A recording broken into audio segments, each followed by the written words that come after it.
the team from Jamestown, City of Jamestown PD.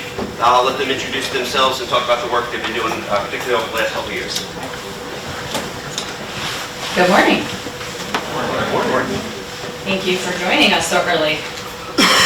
I'll start. I'm Crystal Surdick. I'm the Director of Development for the City of Jamestown.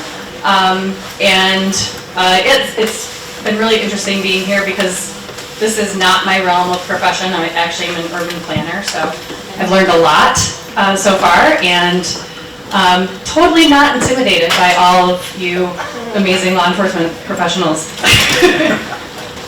I'm Bronson Abbott. I am actually a code enforcement officer and a new position also / housing court representative for the City of Jamestown.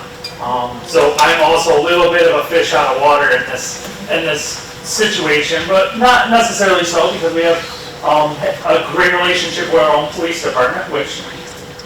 Good morning, I'm Scott Forster. I'm the Deputy Chief of Jamestown Police Department.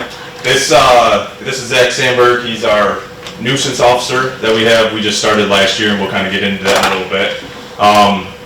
I just wanted to start out and say this is a Department of Development driven initiative, I guess you could say.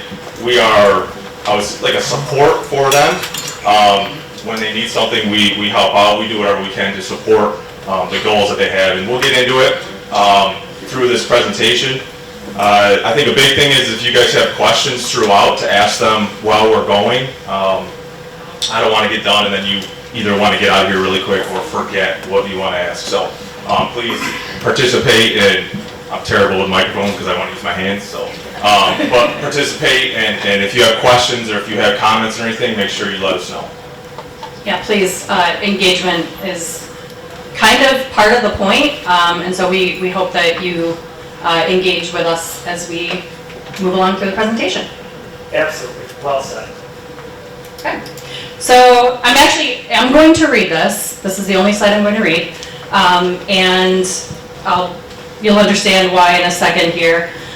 So the Department of Development, our mission with the City of Jamestown is to provide economic, social, and cultural opportunities through a variety of public and private partnerships and resources to engage, educate, and empower our citizens, create vibrant and safe neighborhoods with decent and affordable housing options, and to generate new investment that will improve the overall quality of life, well-being, and sustainability of the entire community.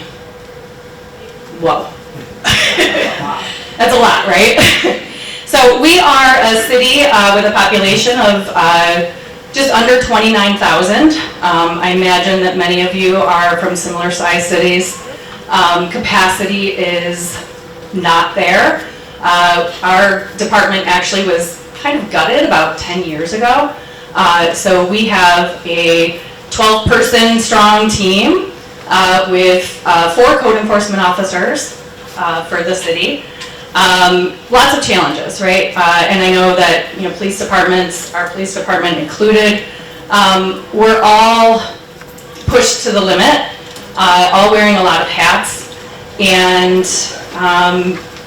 it's a heavy lift, right? To be able to do all of this and achieve all of these goals with the resources that we have, the budgets that we have, and a lot of the problems that we have.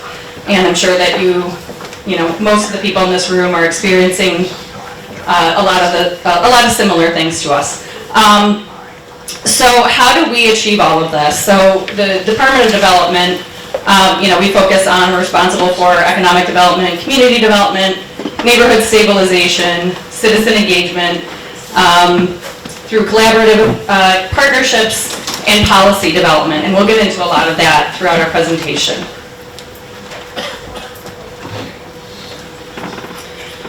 So how this kind of partnership really got started. I've been in my position since January of 2020. And prior to that, I'm an urban planner, so I was our city's principal planner before that. And actually, this is probably where you want to talk about. It all started with towing. Yeah, so we in about 2020, 2021, we kind of looked into some of the issues that we have with our city, and we'll show a couple pictures of. I'm sure it's kind of a common thing. for a lot of cities. We have a lot of blight areas. We have, you can drive through Jamestown and very easily see where we have our issues, where we might want to focus some of our efforts. So I would say the very first thing that we did to try to start steamrolling this thing was we started to focus on vehicles that were unregistered that were in city property. So we have like some right-of-ways, some areas that are deemed city property, and people were just parking their cars there that were unregistered. Maybe they were working on them, whatever it was. So we first looked at that, and there was a few areas all over across the city that we could go and it just kind of been looked over for years, because Jamestown is, although small, extremely busy. I think like everybody else, we have a constantly battle with like a manpower shortage and work shortage and everything else. So some things kind of were going by the wayside. So we started looking at the vehicles, and we just said, okay, this street today, we got this little area here, there's 4 or 5 vehicles. We'd go down and we'd start towing them, because they're not allowed to be unregistered on that area. And we just kind of hit different spots around the city and really focused on that. And that's kind of what kicked off the, I guess, working together. We've always had a good relationship, but that was kind of like, okay, we can actually do something together as a partnership, and that's kind of what started the whole thing. Yeah. So, as that sort of initiative took hold, and more conversations were had, and just sort of the conversations in the field, and communication just started to get better, and we started to get to know each other as people working toward a common goal for the same city, that we weren't siloed in our own departments, that really we could do a lot more with that cross-departmental collaboration. So Scott mentioned that the blight in Jamestown is prevalent, and it's causes a lot of issues, right? So where there's blight, there's crime. I think we can probably all relate to that and know statistics, and you're a product of your environment, and it's all related. And I can see the heat maps right in my head of police incidences layered on top of condemned properties, and properties that are owned by out-of-town, out-of-state LLCs. The properties that we are constantly having issues with, that we are constantly getting complaints about, and JPD is constantly getting the phone calls about. So that led to us to really start to try to put together more of a strategy and think about additional ways that we could really work together. Yeah, I'll add a little bit to that. So I believe also one of the things that sort of what prompted us to be here today is we got involved in the GIVE initiative. So we were actually going out with our local probation department. They would bring a code officer like myself, usually it's myself, on these probation sweeps. So a lot of people know probation has search on their probationers, and we're able to make sure that they're in a safe housing environment, both for their own safety and to decrease recidivism rates. Because if you're in a healthy environment, your brain's a little healthier. So, and that led us to DCJS representative, Brian, back in the back of the room there, telling us about this symposium and encouraging us to apply. But yeah, I think a lot of us see the same issues. It doesn't matter if you're a DA seeing pictures after the fact from like a child endangerment situation, if you're an officer on the beat who runs into it, or if you're a code enforcement officer, we're all seeing the same sort of issues. That brings us to our next slide of, this is the kind of issues that we instigated an on-call program to be able to respond with our police officers. So we're talking about deplorable conditions, we're talking about unsafe wiring, unsafe structures, doors, windows off the building, holes in the roof, holes in the walls, floors. If you've worked in the community if you've gone out into houses, if you've dealt with any of that sort of stuff, you've seen these houses. I think every community across the state has them, maybe some more than others, but at this point, we would have a JPD officer walk into a situation like this. It doesn't matter if it was for a welfare check, a domestic, whatever. After the initial threat was calmed down, they would contact us via a phone tree. They'd call Crystal, and Crystal would send out one of us code enforcement officers, and then we could assess the code and building risk of that property. Because, for instance, the property here on the left is property 302 Allen Street in Jamestown. I know you all don't know Jamestown, but it's not exactly the greatest area. We have a lot of blight there, we have a lot of calls there, and received several calls. As a matter of fact, this very house, we had multiple overdoses the week before this photo was taken. And I believe another overdose is what triggered the call to me to come out to this property. Now what that allowed us to do is, this property is one of those properties where they call it an heirs property. Nobody owns it. Somebody died, nobody owns it, you can't get in touch with an owner, police don't know who to call, nobody knows who to call. Well, by bringing me in, I'm able to see the lack of electricity, the lack of heat, the roof leaks, all that sort of stuff, and I'm able to then shut that house down.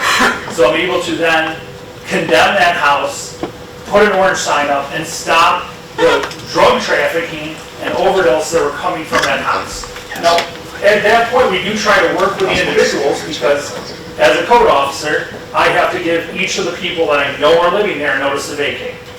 So at that point, it allows us to connect with those individuals and try to work those individuals into services they might need.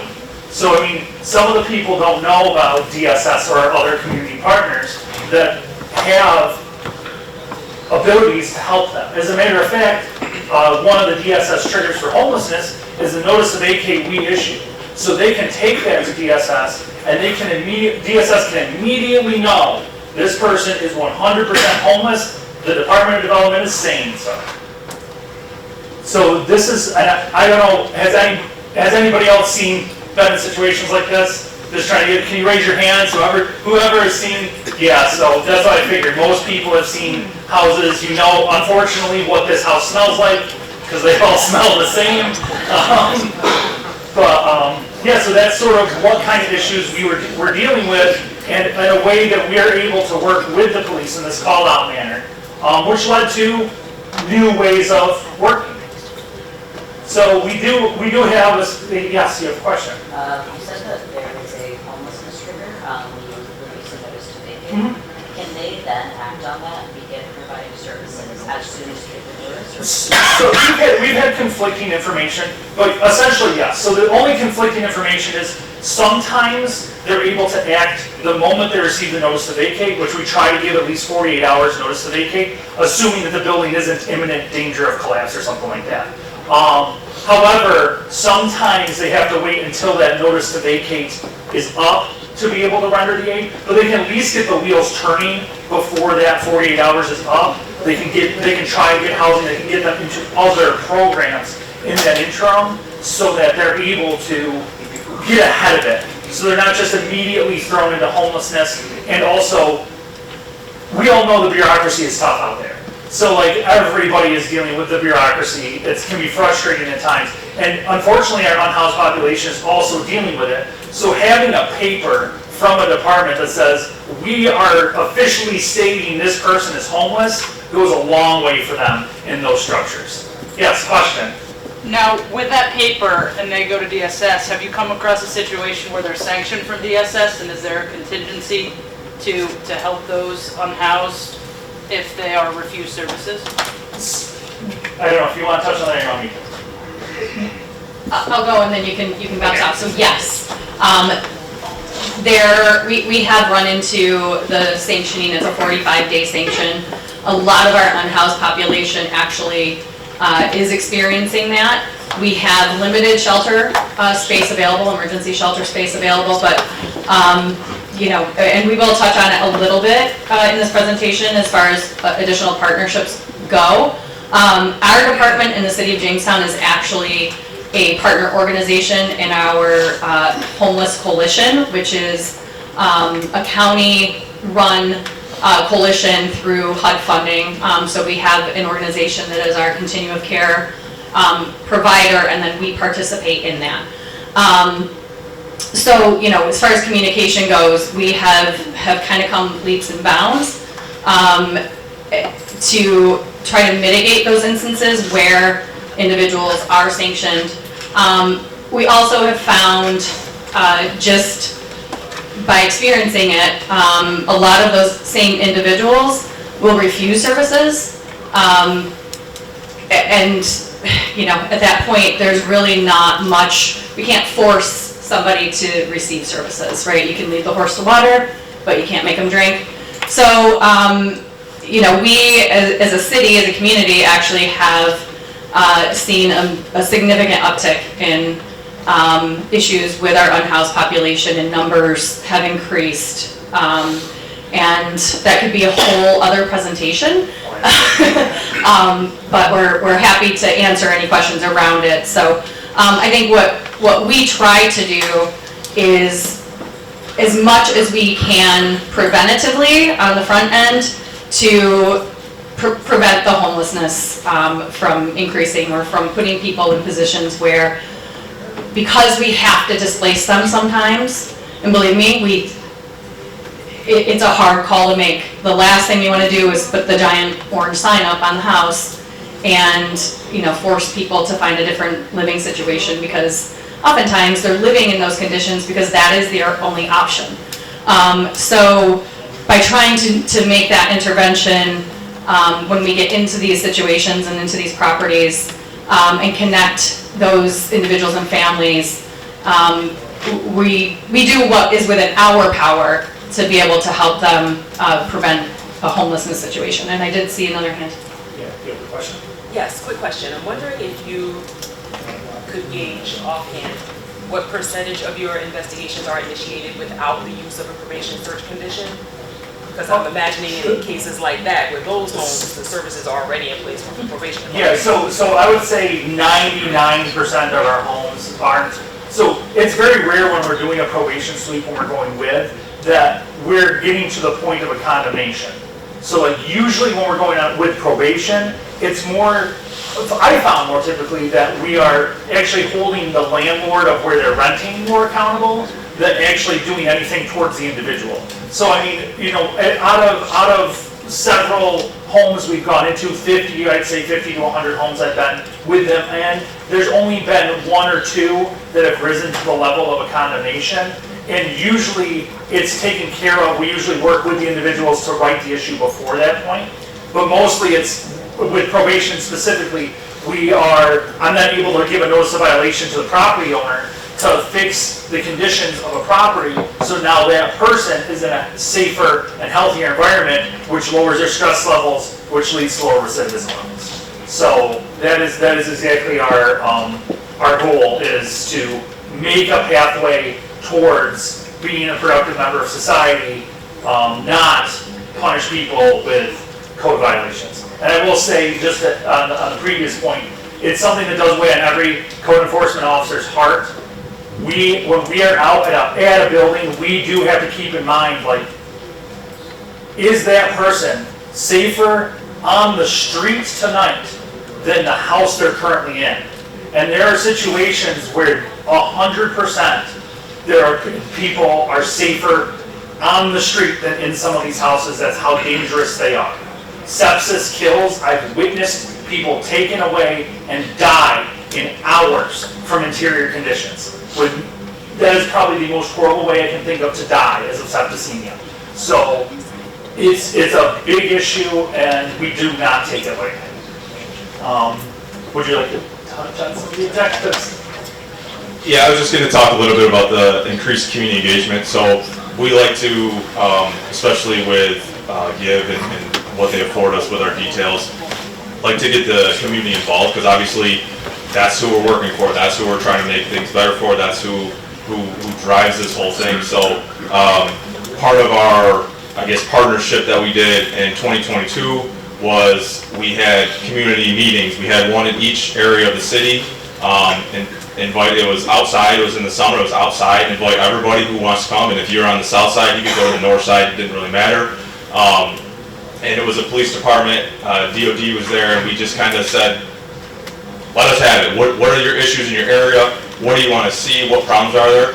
And it really, from a police department standpoint, it really showed how important department development is in all of it, because I think Crystal can probably agree that it would start out like this issue, police issue, and then it just went into all of the issues that they're having with whether it's grass, whether it's the way the houses look, whether it's garbage and rats and this and that. So like it quickly turns into more than just a police issue, but also part of the police department. So we had 4 of those throughout the city, try to get everybody to come out, and then we had another one, it was an update, I guess, of sorts, that we invited everybody to. We gave an update on stuff that we were doing, stuff that DOD was doing, stuff that we were doing together, and again, let people just,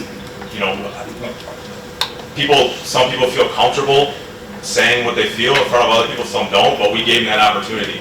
We also, obviously, we give them the opportunity to, this is our number, our door's always open. If you have an issue, my phone line's always working. So it just was really good to hear from the community what their actual issues are, because we can think that we're doing the right thing, but if the community has other issues they want to handle, we're not taking care of their needs. So that was something that we did as a group through Give Funded Details, and it was extremely eye-opening and good for what we had trying to work forward through.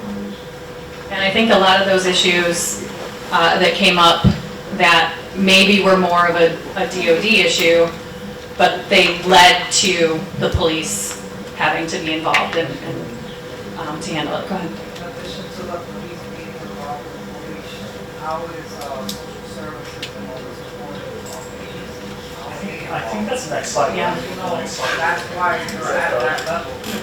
Yep. Underlying issues that are Might be on the next slide. Yeah, so we actually, on our very next slide, we will talk about that a little bit more. Just a couple more points on this slide though.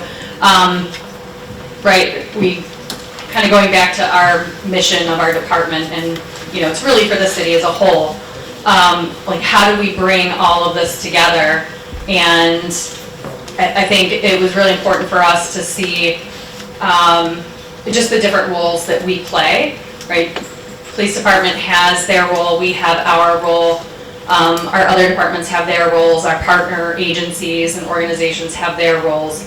And so I would say we're, eating the elephant, the bite at a time, and starting to,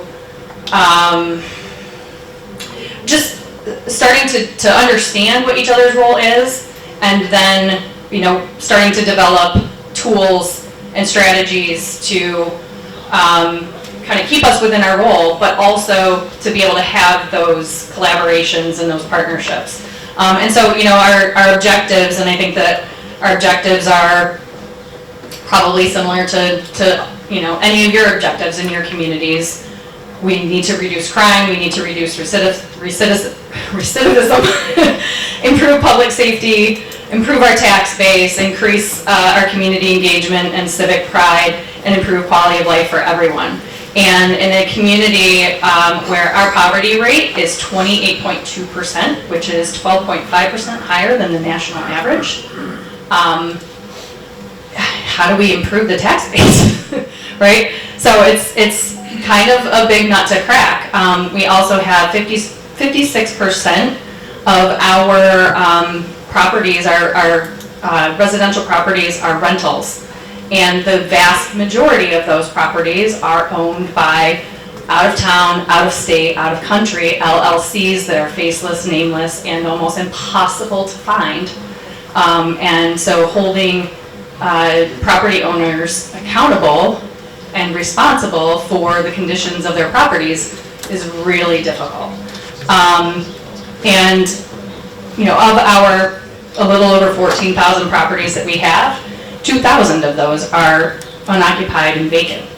So that's and right back to a lot of the issues that we're finding and some of the crossover, those statistics show that where we have issues with all of those properties, the police department is also receiving the highest number of calls. So, next slide.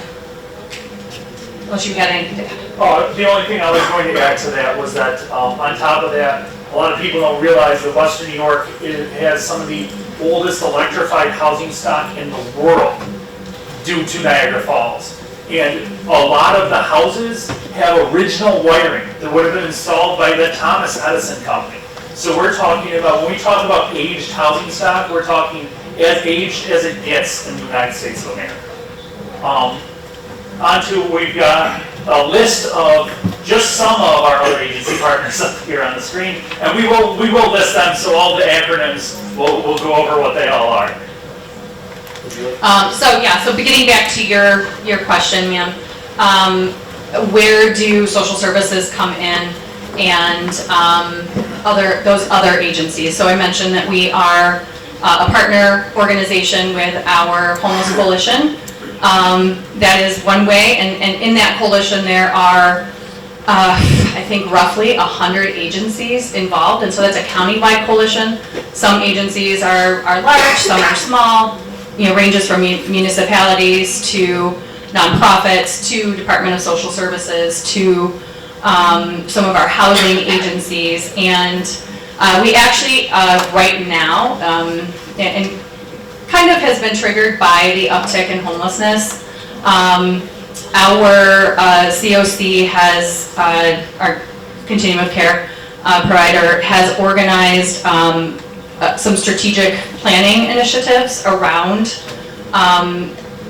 homelessness prevention and then also addressing the homelessness that we're seeing. So with that, we actually just last week did some asset mapping with some of our partners. And over the course of the next couple of weeks, we will continue to do that and put together a strategy that is going to be county-wide. But it's really about identifying, right, who are the partners, and I've heard this a lot in the last day and a half. Partnerships, identifying the gaps, identifying, whose job is it to do the thing, right? And is there duplication? And if there is, who's doing it the best?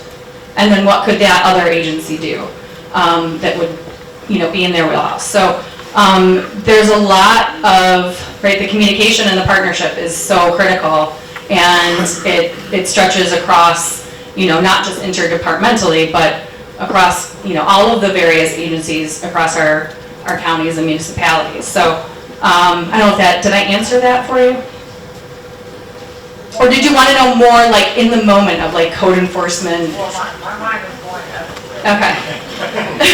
I am a probation officer. Okay. And I have an issue with utilizing probation to kind of not only stigmatize the individuals who need help, but to get into the place where they're living and not have another plan for them. So basically, I Sure. got offended when you said, it's better to be homeless than to go to them properties, because neither one of them should be an option. Oh, I 100% agree. But when I, as a code enforcement officer, am brought into a property and I know that the person has a very high chance of being severely injured or potentially dying from the interior state of a property, that's where I have to make that call. It's never about, I'm never trying to say that, the interior condition, I'm not judging the individual on that.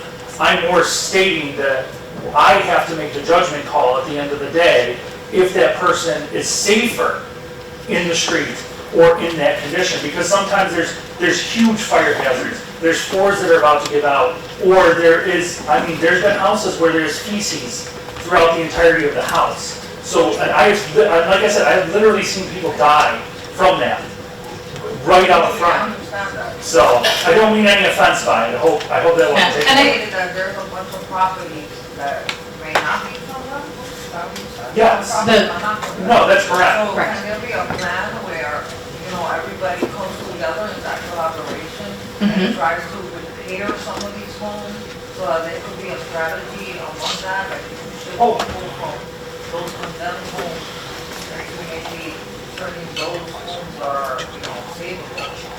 Yeah, so that is part of, but along those lines, we do have some initiatives and some strategies that we are working on, and some that are even in place right now. So some rental rehab grant programs, right? We have, HUD grants that come through our department, and that's again also where those collaborations come in because, right, we're small city, very small staff. We're not a housing agency. There's only so much that we can actually do and do well. And so understanding right back to what's our role and not overstepping too, right? As a city, we want to do it all. We have a department and a city full of employees who, like probably all of you here, got into public service because we care. I heard this morning at the keynote, right? We didn't go into public service for money or status. We're here because we care so much about wanting to make a difference in our communities and the people that are in it. So it's understanding what should we do as a municipality and what do we do well and where do we play a supporting role. So in that sort of instance with housing, right? Again, not housing agency, we don't develop housing, but we support it as much as we can in the ways that we can. I think to your point, when we go on probation details or details with any agency, or we are called to a property and we're faced with, do we issue a notice to vacate and potentially make someone homeless? Or, and I will tell you, 99% of the time, we are able to give those individuals or the property owner, if it's not the same, one and the same, an opportunity to mitigate those hazards, right? So if it's 3 days, if it's 10 days, if it's whatever it needs to be, we really try to make sure that we give them that opportunity before we decide that we have to condemn it. We only condemn properties in the most serious of hazardous conditions. And in those instances, that's where we call in and try to provide those resources. And so, I know that with probation, you have a lot of tools, I think, as well. So we really lean on you. If we're coming in as support to assess the condition of the home, we're also working in partnership with probation and all of those other agencies that probation works in partnership with. So it's all connected. So the very last thing that we want to do is continue to increase the potential homelessness. And, the goal is to make sure that we're providing the tools to help people with their quality of life. And that's everyone. So, yeah. Does that help?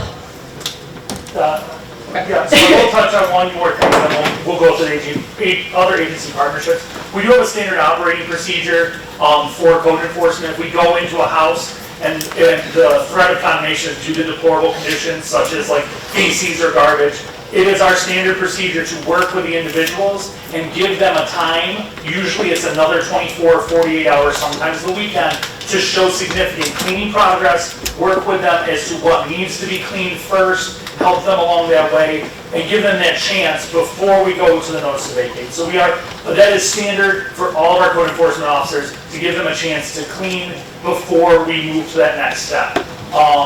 And there have been multiple cases where I have gone back every 2 weeks and said, okay, you've got this room clean, now we got to do this next. So there's a lot of that working with individuals, because some of them might not even know how to clean. And I've taught people how to clean. I brought them buckets, I brought them bleach, I brought them garbage bags. We've worked with them to find clean out agencies. So we will do everything in our power that we can to get them from being in a situation that is threatening to their life.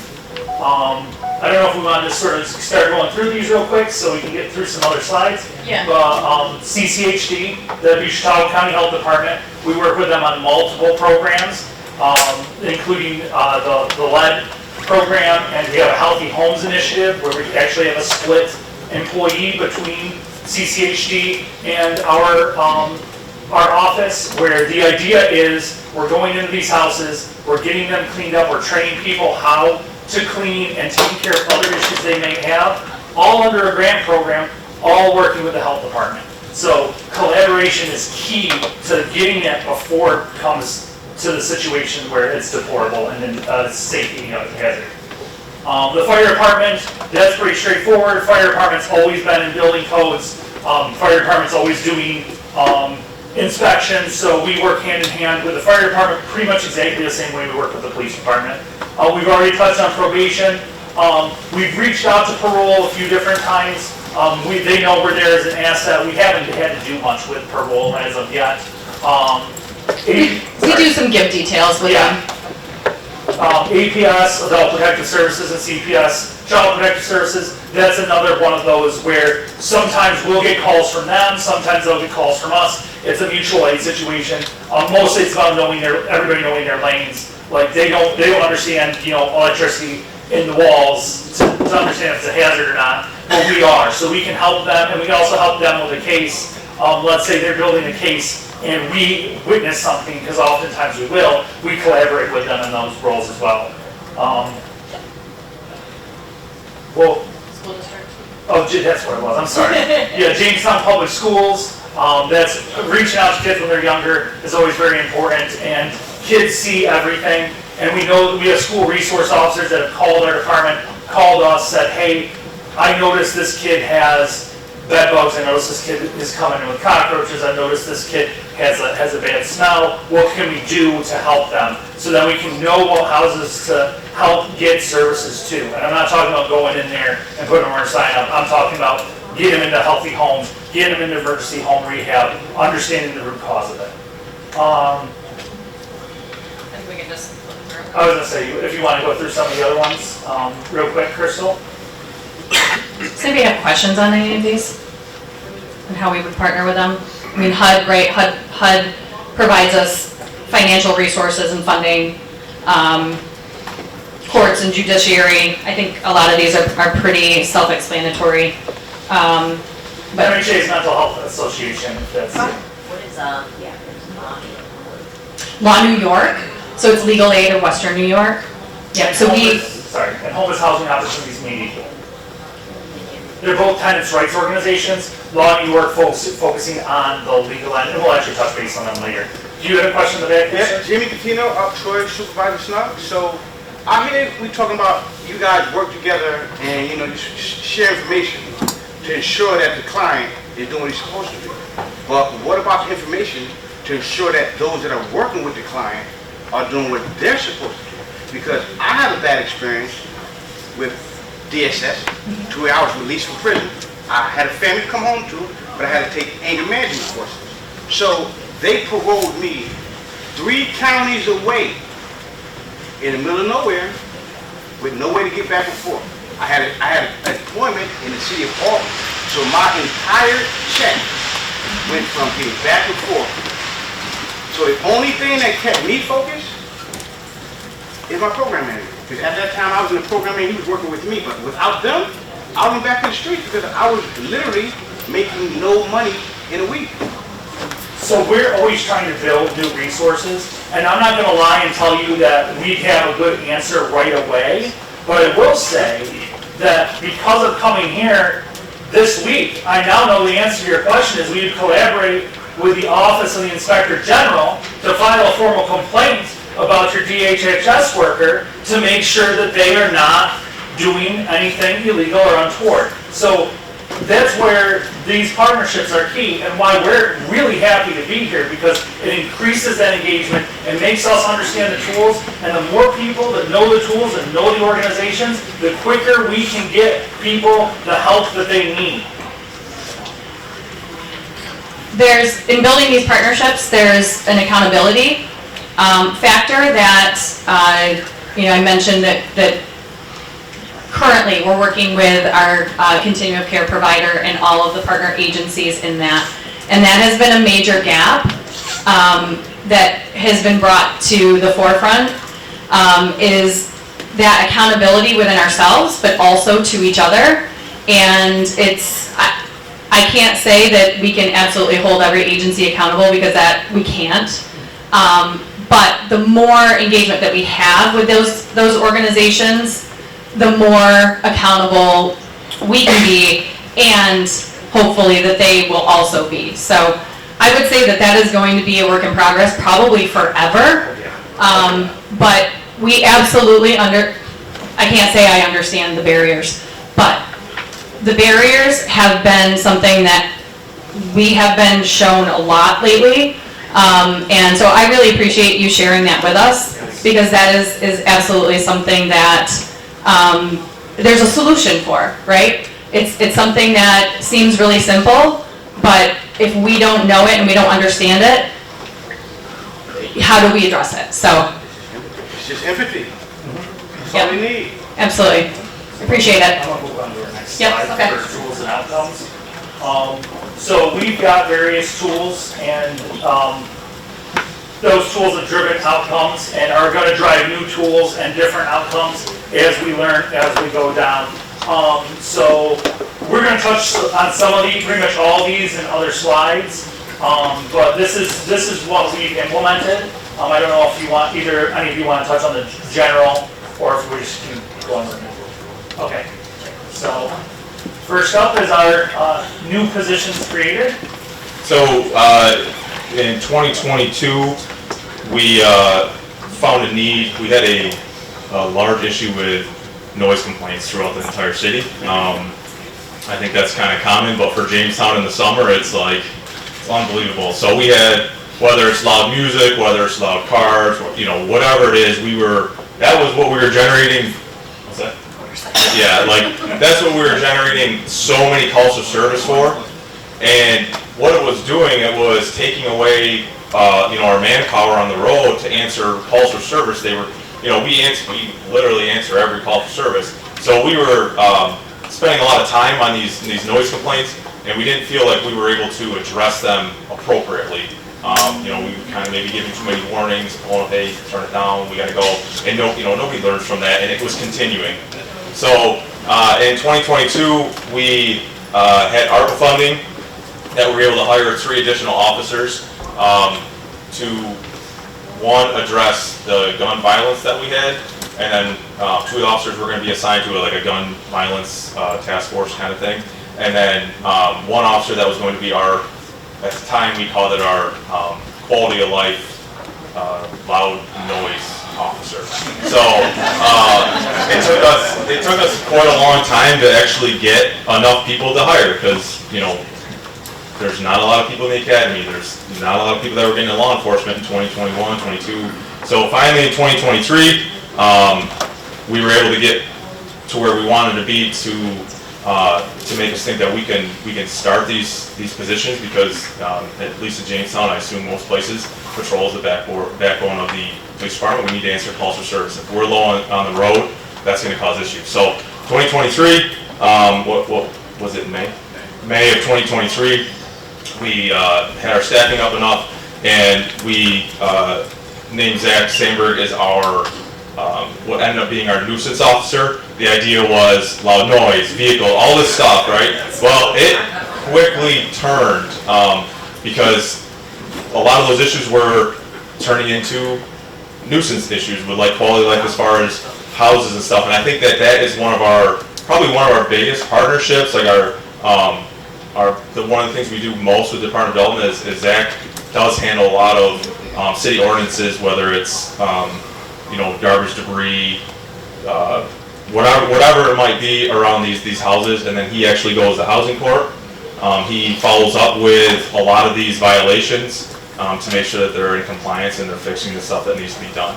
So it kind of, like I said, it was a noise music thing, and it evolved. It's still a noise music thing, but it evolved into a nuisance and a quality of life, and kind of I don't want to say Department of Development, because we don't step on toes, we don't do all that stuff, but he is an asset to where people can call and say, hey, this house this is going on with it, and then he can try to address it as best as he can. Anything you want to say about that? So I will say this, it's kind of more of a proactive stance when it comes to the garbage and the debris outside of houses.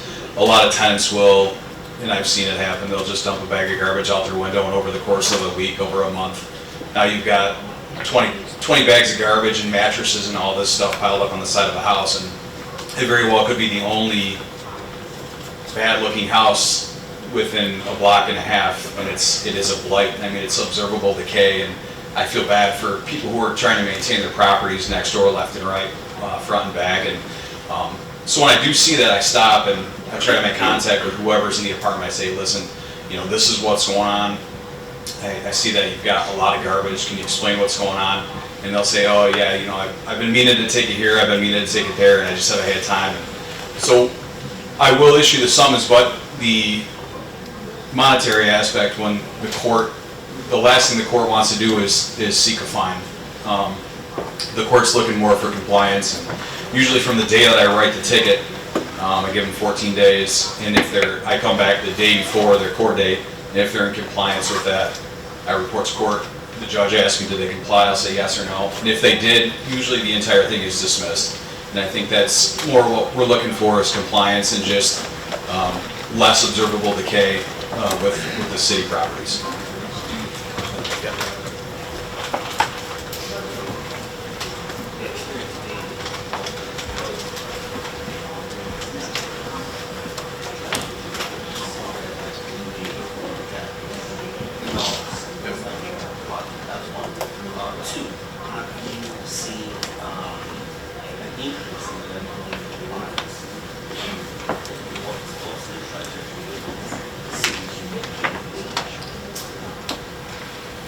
Still pretty new, I'll tell you that.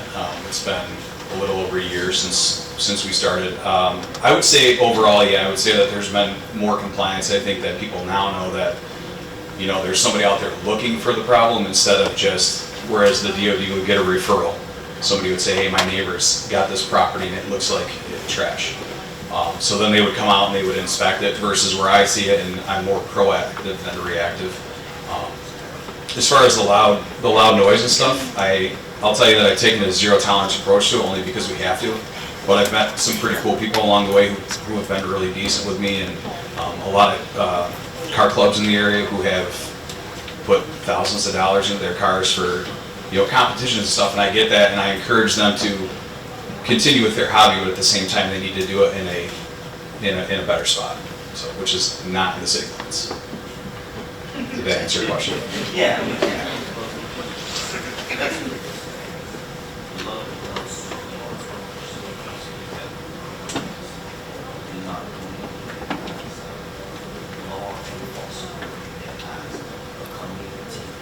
Engagement.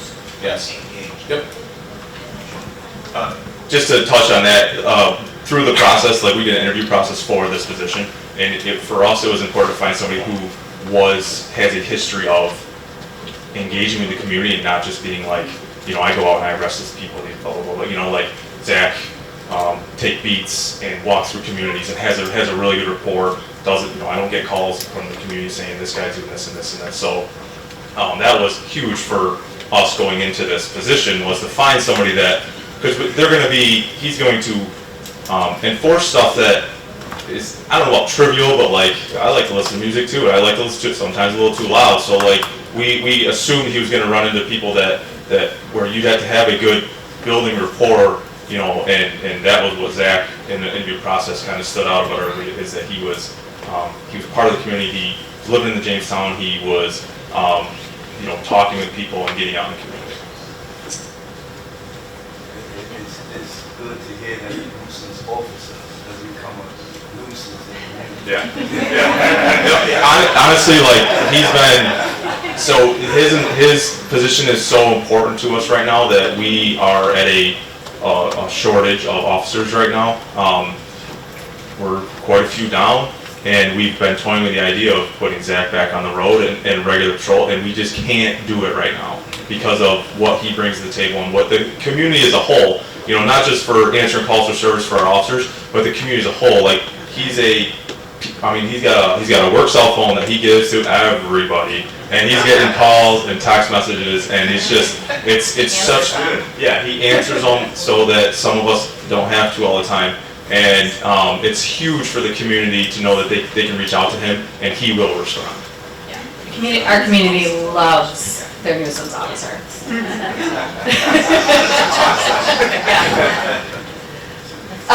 Do you want to touch on your position? I'll try and go through my position really fast. Basically, you can see up there, we have code enforcement officer / housing court representative. Basically, that means for every single letter in the title of my name, I have a different job.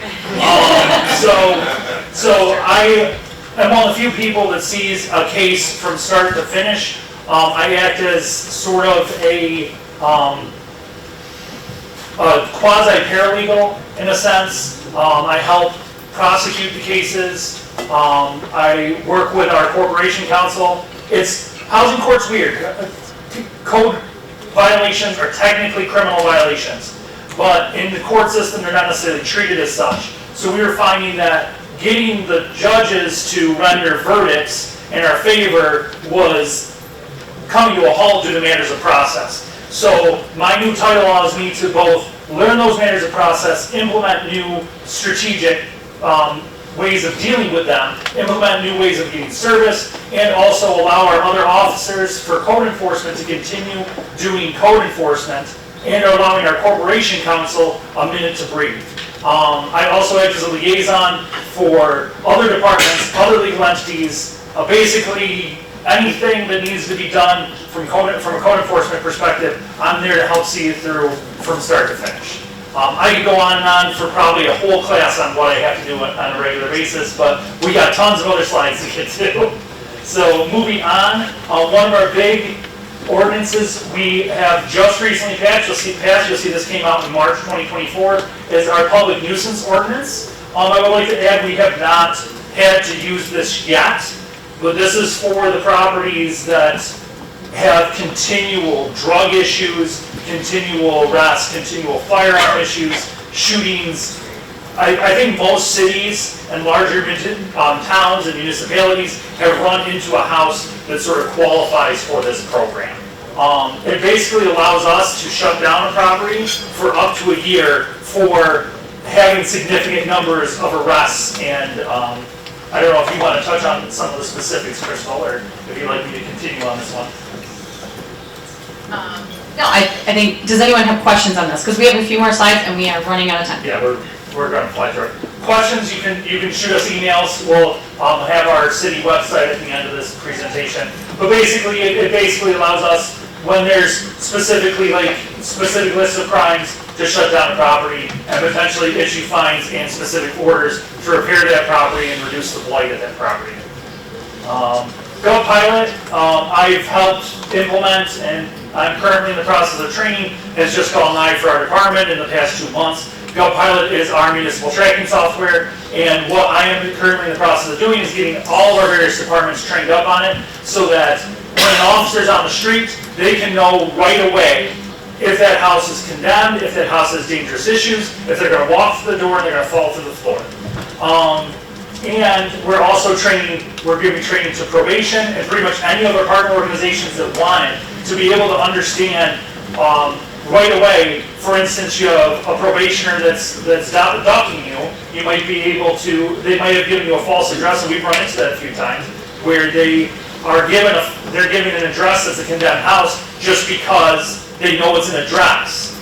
And this allows that probation officer to look it up immediately while they're with their client and maybe have a talk about it. Like maybe figure out if they're really homeless, how to get them in touch with services. But basically it just tracks, it's our tracking software, it's going to be tracking everything, and it's pretty new. And it is citywide, so all of our city departments have some type of modules embedded into this program, so we can see information, dog licenses in the clerk's office, and right-of-way permits with our DPW. So we can't all access and change or edit each other's modules, but we do have access to each other's modules, which is very modern, I think, for our city. And just adds another tool that's more of a technological tool. And touching on again real quick, one thing that's going to allow us to do in the future is because it has better data tracking, we'll be able to get better statistics and numbers so we can focus funding and we can focus manpower in the areas that need it most. We also have our quality of life ordinance. So this obviously allows for direct ticketing for common issues. Myself and Zach, I think we're the only ones that have issued any of them so far. Basically, the 6 violations you see on the side, which are very common, very everyday, it starts to treat these violations more like parking tickets and less like a criminal affair. So we've got animal waste, junk and debris, high grass and weeds, dangerous trees, unauthorized vehicles, and prohibited burn. So most fines will start at $100. Fines will be doubled if not paid in 15 days, and increased by $50 each time there's a violation. Now I will say we are at discretion as to whether we issue these tickets, so the goal is not to put somebody into debt because it does go to collections. It's more for our repeat offenders, the people, and usually it's more for property owners who are failing to upkeep their property. So we very much spend time talking with people, like Zach said earlier, communicating with them, trying to understand the root cause of why they're not doing it. But at the end of the day, there are some people that no matter how much you talk to them, they're not going to pick their dog poop out of their yard, they're not going to pick the garbage up, they're going to keep burning rubber tires, and we, as for the safety and health of our community, have to shut that down somehow. It sort of acts like a fix-it ticket, Yeah. to kind of put it into context. Yeah, if they repair it within a certain time frame, we can drop the ticket as well. And they also have the ability to go to court if they would request a trial as well. We also have 2 other ordinances we implemented to try and get in front of the state's mandates, and Krista will. Sure, and I'll just highlight these really, really quickly. We have a vacant property registry ordinance that actually both of these, all of the ordinances that we've talked about today, so there's 4 of them, have all been passed within the last year and a half. And we didn't recreate the wheel. There are a lot of communities that have a vacant property registry ordinance and a rental inspection ordinance. We kind of looked at best practices from a number of other communities across the state and took what we felt were most appropriate for our community.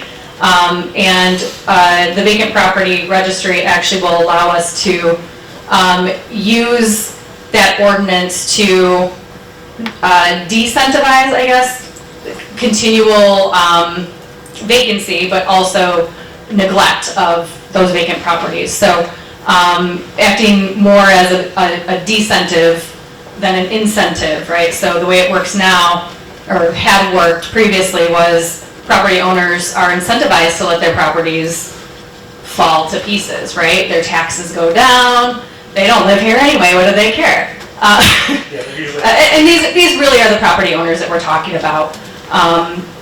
And so it kind of flips it on its head and acts as a decentive. So if a property sits vacant for a certain period of time, we have the ability to actually assess fees in the reverse, so that they're paying to let their property sit vacant. And then the rental inspection, so New York State actually is mandating proactive rental inspection. It's primarily focused on lead poisoning prevention, and so that will be run through our county health department. That's the municipality the state is sort of appointing as the lead agency. But we wanted to get ahead of that because we have the ability at the city level to put into place a little bit more restrictive of an ordinance. Lead is a huge problem in our community, but it's also just one of. So getting this in place, our community actually had been trying to do this for about 20 years. And we were able to just get this passed actually just last month. So outcomes are yet to be determined, but we're pretty excited about that. I'm just going to run through these really fast. These are initiatives that I'll be helping work on in the future. But for those of you that don't know these are ways that we can hold vacant properties more accountable or take title to vacant properties. So zombie properties are for properties that a bank has a mortgage interest in and they're failing to foreclose, and they're just sitting there, unmowed, unkept, allows us to find the banks, and it's up to $500 per day. So that money can add up really fast, and force that bank to get into somebody else's hands. 19A allows us to take dwellings that are failure, that haven't been guarded, and that are back on taxes or vacate orders. So this is for situations where people have just straight up abandoned a house. The 19B program is the same as 19A, except it's for commercial properties and commercial vacant properties as well. So it can be just a block. We have a lot of city blocks where people are dumping garbage or dropping out burned out cars, or just in general, just leaving in deplorable conditions. And this allows us as a city to take that, so we're able to then mow the property on a continual basis and maybe redevelop it for new housing structure, new business that can create more jobs in the community, all that sort of stuff. And that was the last of our slides here.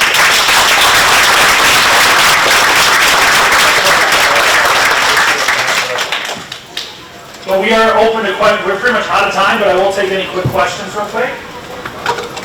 I don't know if this might not be for you, might be more for that, but our issue is trying to get other departments, city departments involved with trying to get the problem properties handled, and they can care less because they don't see it as their problem, or they don't see it as a crime issue, whereas we obviously do. How do you get them to kind of do that? I think,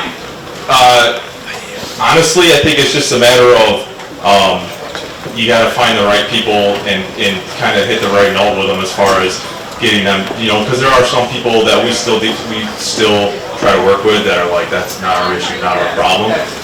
But we've been fortunate.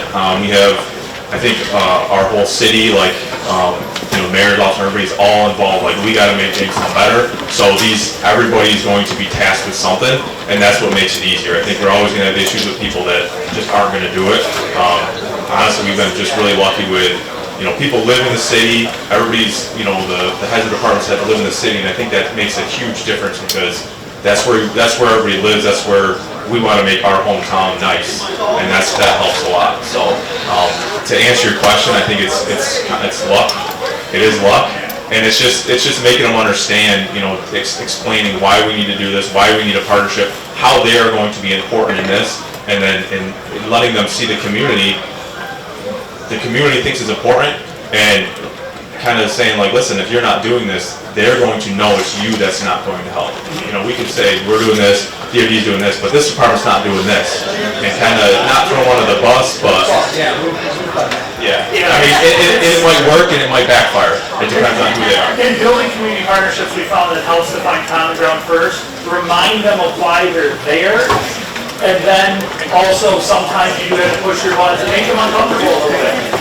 And I mean, at least now you can say, listen, I was just at a presentation, and there's other places doing it, so don't give me that other place you can't do it, because other places are.